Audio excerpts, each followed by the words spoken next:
Hello students, नमस्कार।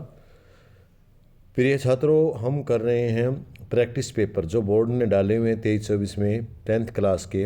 आपकी revision के लिए प्रैक्टिस पेपर करें। हमने ए और बी कोड कर लिया था, सी कोड कर रहे हैं सामाजिक अध्ययन का।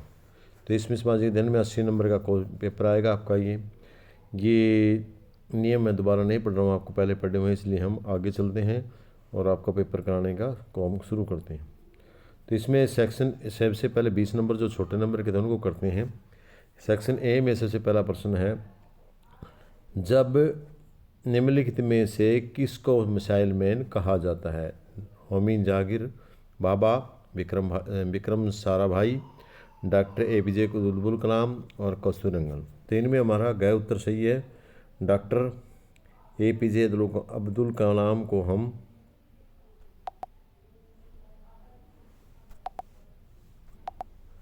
प्रिय छात्रों, फिर हम गए ऑप्शन हमारा सही है, तो गए को हम टिक मार्क करेंगे।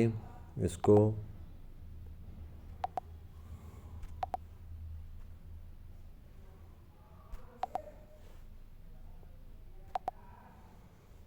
टिक मार्क करेंगे और वापस फिर हम इसको ऊपर लेके चलेंगे। प्रश्न नंबर 2, भारतीय संविधान कब बनकर तैयार हुआ था? भारतीय संविधान 16 नवंबर 1949 को बनकर तैयार हुआ। बट यहाँ हमारा आंसर कहीं मिला नहीं, तो इसलिए हमारा 26 नवंबर, 15 अगस्त नहीं है, 25 अगस्त 1949 नहीं है, 26 जनवरी 1950 को तो लागू हुआ था। लेकिन ये पूछा है तैयार कब हुआ, तो तैयार हुआ था हमारा 26 नवंबर 1949 को। तो हम इसको टिक मार्क कर देते हैं, क्योंकि 25 अगस्त 1949 को लागू हो और 25 अगस्त 1949 को तो कोई था ही नहीं। 26 जनवरी 1949 को ये तैयार हुआ था, 26 जनवरी 1950 को लागू किया था और 15 अगस्त 1949 भारत आज़ाद हुआ था। तो ये कुछ बातें थी आपकी। हम चलते हैं अगले क्वेश्चन पर। इंडिया हाउस के संस्थापक कौन थे? इंडिया हाउस के संस्थापक श्री श्याम जी वर्मा, अरविंद घोष, भगत सिंह, राजगुरु श्री श्याम जी वर्मा थे। तो श्याम जी वर्मा को टिक मार्क करेंगे और आगे चलेंगे। अगला क्वेश्चन है, दिल्ली चलो और जय हिंद का नारा किसने दिया था? ये सुभाष चंद्र बोस ने दिया था।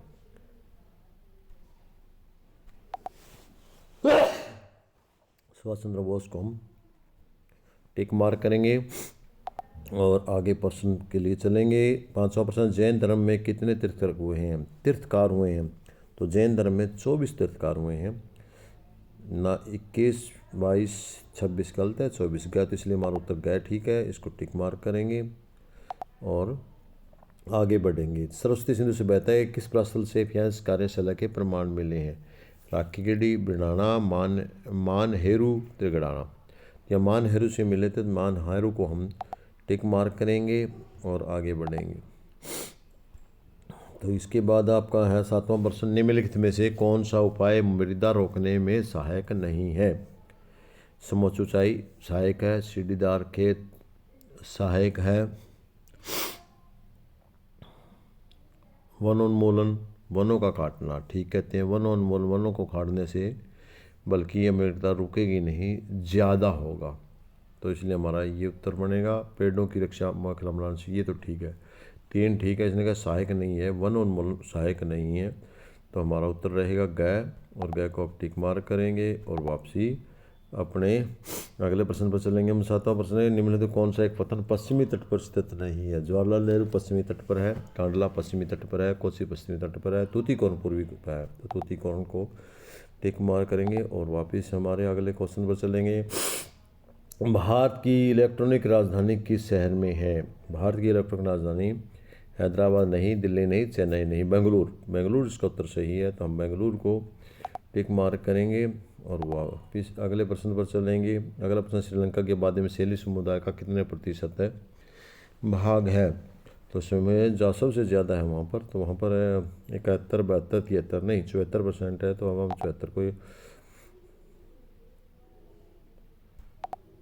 74 को टिक मार्क करेंगे और वापस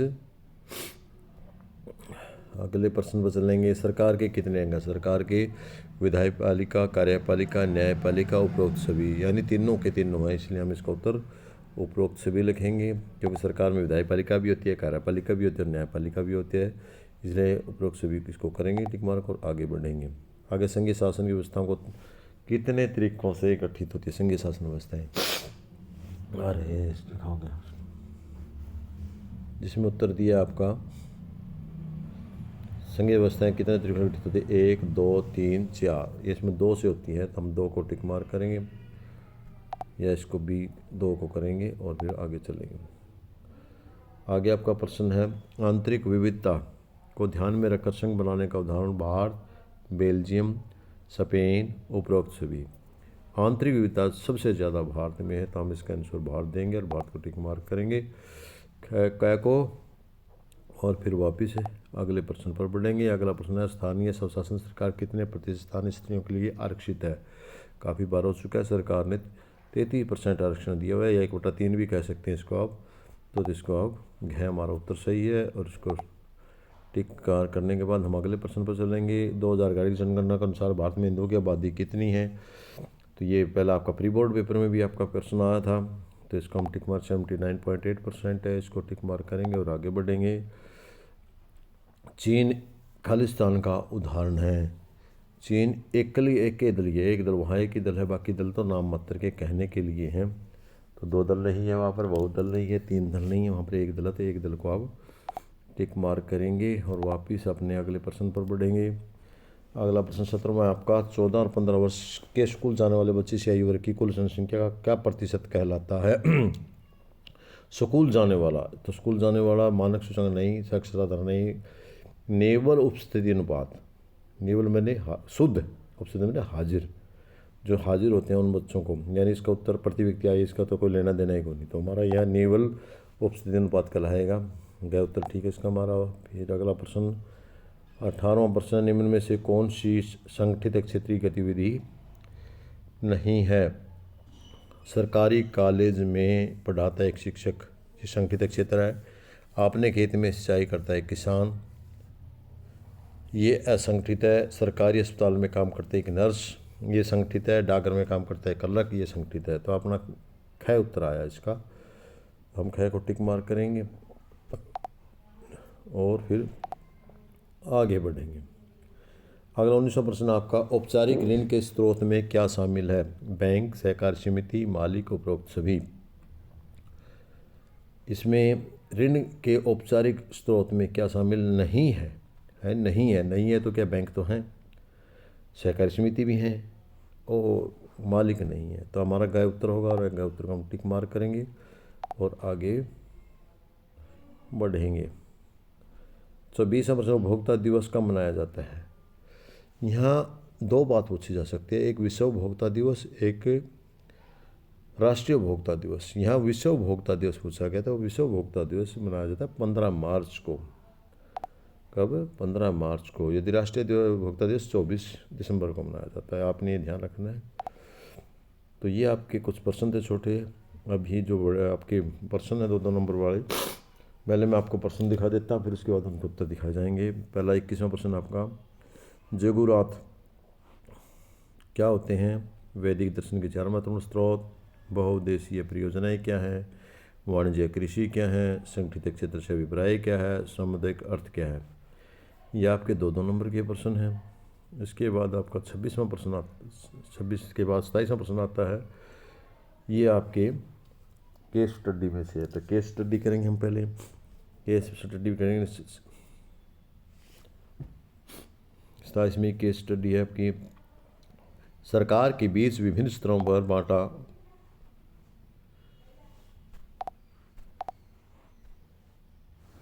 सरकार के बीच विभिन्न स्तरों का बंटवारा हो सकता है, जैसे कि पूरे देश के लिए एक सामान्य सरकार हो, फिर प्रांत और क्षेत्रीय स्तर पर अलग अलग सरकार हो। पूरे देश के लिए बनाने वाले से ऐसी सामान्य सरकार को अक्सर संघ या केंद्र सरकार कहते हैं। प्रांतीय या क्षेत्रीय सरकार को हर जगह पर अलग अलग नामों से पुकारा जाता है। भारत में इन्हें राज्य सरकार कहते हैं।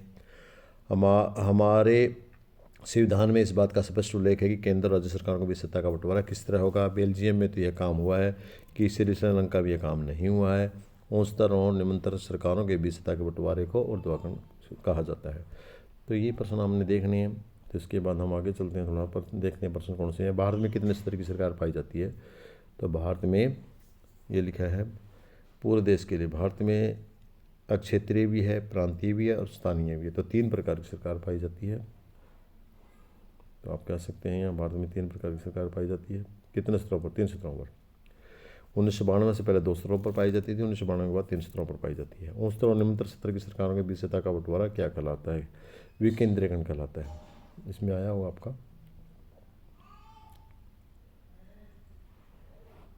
विकेंद्रीकरण कहलाता है, सत्ता का बांटा जाना। इसके बाद अगला प्रश्न आपका, भारत में बेल्जियम किस प्रकार की शासन व्यवस्था के उदाहरण है? भारत और बेल्जियम संघात्मक सरकार के, इनमें बेल्जियम में काम हुआ है, इसलिए ये संघात्मक कहलाते हैं। सामान्य इनमें 2 प्रकार की संघ सरकार है, एकल सरकार नहीं है। इसके बाद अगला पैरा आपका 1973-74 और 2013-14 के बीच 40 वर्षों में यद्यपि सभी क्षेत्रों में उत्पादन में वृद्धि हुई, परंतु सबसे अधिक वृद्धि तृतीय क्षेत्र के योगदान में हुई है। परिणाम स्वरूप 13-14 में भारत में प्राथमिक क्षेत्र को प्रतिस्थापित करते हुए तृतीय क्षेत्र ने सर्व बड़े उत्पादक क्षेत्र के रूप में उभरा है। वर्ष 2013-14 में भारत में सकल घरेलू उत्पादन में सबसे अधिक योगदान तृतीय क्षेत्र का रहा। इसी अवधि में तृतीय क्षेत्र की हिस्सेदारी 18% बढ़कर 31% हो गई। अतः प्राथमिक क्षेत्र रोजगार के मामले में द्वितीय और तृतीय क्षेत्र से आगे रहा। पहला प्रश्न है 2013-14 में भारत में सकल घरेलू उत्पाद सबसे अधिक योगदान किसका रहा? तृतीय क्षेत्र का रहा है। तो यहाँ पहली लाइन में आया था आपका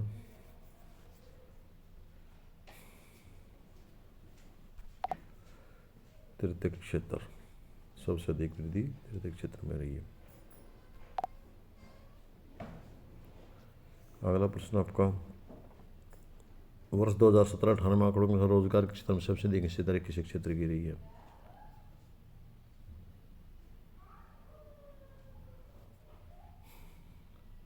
17-18 में 17-18 का आंकड़ा यहाँ कहाँ है?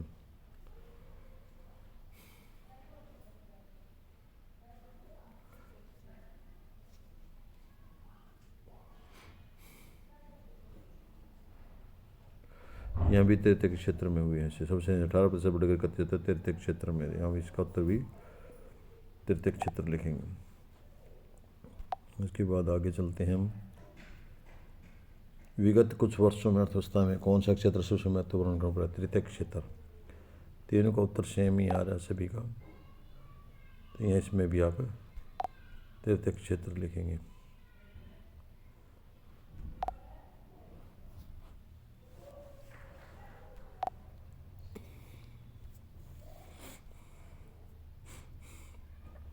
अगले प्रश्न है 29वां प्रश्न, दांडी यात्रा के विषय में बताइए। इन प्रश्नों के उत्तर के लिए मैं साथ में बोर्ड के द्वारा दी की भेज रहा हूँ, इसमें आप उत्तर देख सकते हैं। इन प्रश्नों को अपनी किताब में देख करके अच्छी तरह से याद कर सकते हैं। भारतीय विदेश नीति के प्रमुख स्तंभ कौन से हैं? स्पष्ट कीजिए। कृषि और उद्योग में साथ साथ कैसे बढ़ रहे हैं? भारत में सड़क परिवहन की समस्या बताइए। संघीय शासन व्यवस्था किन तरीकों से गठित हुए? ये आपके 3-3 नंबर वाले 5 प्रश्न थे। अब आपके आते हैं 5 नंबर वाले 4 प्रश्न। 34वां प्रश्न, साम्राज्यवाद के भारत पर क्या नकारात्मक प्रभाव पड़े? 1857 की क्रांति के क्या कारण है? गेहूं की उपज का वर्णन कीजिए। भारत में सौर ऊर्जा का भविष्य उज्ज्वल क्यों है? ये प्रश्न बताइए।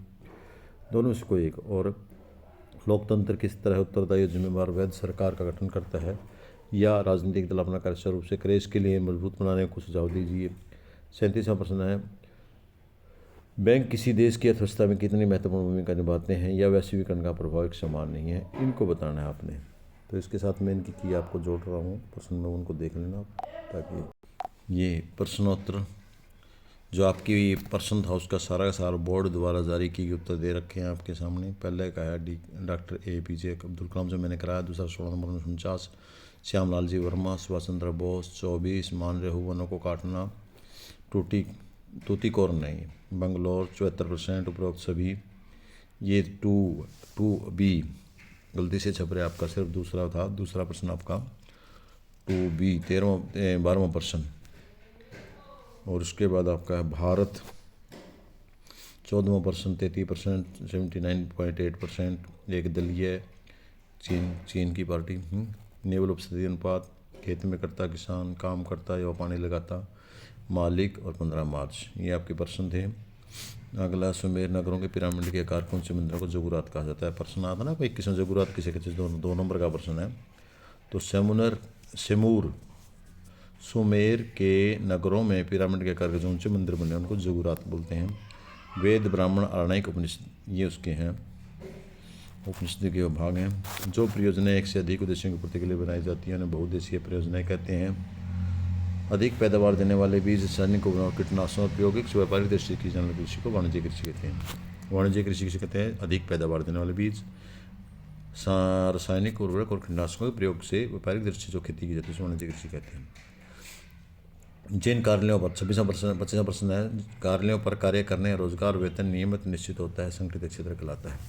ये संगठित क्षेत्र पूछा था आपका 2 नंबर का, जहाँ पर ध्यान रखना आपने, कार्य करने का टाइम, रोजगार, वेतन नियमित व निश्चित होता है उसे संगठित कहते हैं, और जिसमें ये निश्चित नहीं उसे असंगठित कहते हैं। एक जाति, एक भाषा, एक संस्कृति, लोक अदालत चुनी गई सरकार 3 स्तर पर होते हैं, केंद्र, राज्य, भारत में सरकार, स्थानीय 3 प्रकार की सरकार हैं। 27वां उत्तर, 28वां तृतीय क्षेत्र, प्राथमिक क्षेत्र, तृतीय क्षेत्र, तृतीय क्षेत्र।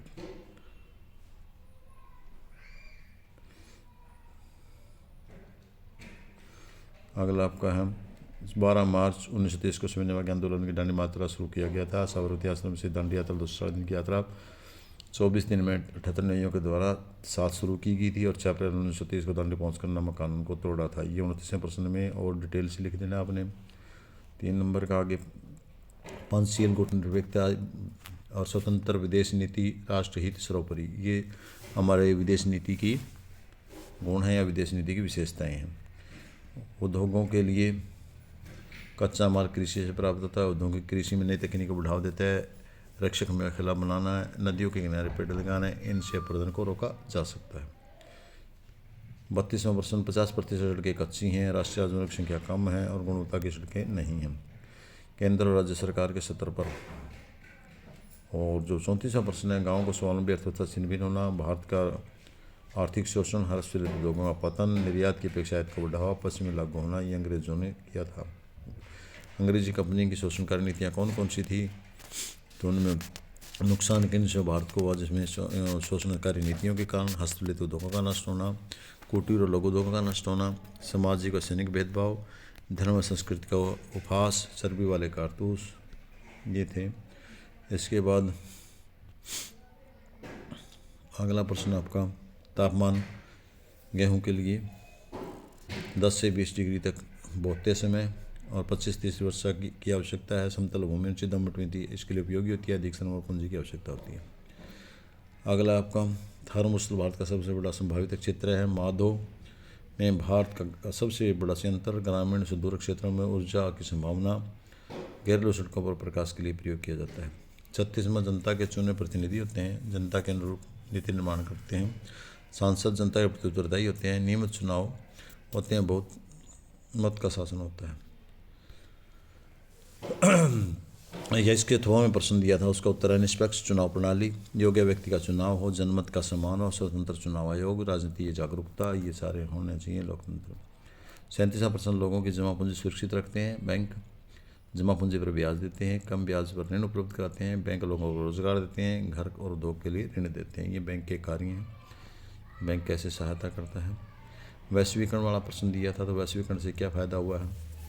वैश्वीकरण से धनी उपभोक्ता को ही फायदा हुआ है, प्रतिस्पर्धा से छोटे उत्पादक और श्रमिक प्रभावित हुए हैं। वैश्वीकरण से ग्रामीण की अपेक्षा शहरों को अधिक फायदा हुआ है, शिक्षित और कुशल लोगों को अधिक फायदा हुआ है। ये प्रश्न थे आपके, इनसे आपको मेरे ख्याल में शायद में आपको काफ़ी हेल्प मिलेगी। प्रश्न करने की कोशिश करने हैं तो आप करते रहें इसी प्रकार, और ध्यान से पढ़ करके इनके प्रश्नों को लेकर के अपनी बुक में इसे याद करें या किताब में से जहाँ भी आपको संभव हो, उचित हो। बाकी आप कमेंट करके बता सकते हैं आपको वीडियो कैसी लगी, और अधिक सुधार की ज़रूरत है तो वो भी लिख सकते हैं आप इसमें, ताकि मोटिवेशन मिलता है कि मैं और कितने ज़्यादा बढ़िया आपकी हेल्प के लिए वीडियो बनाऊं। धन्यवाद।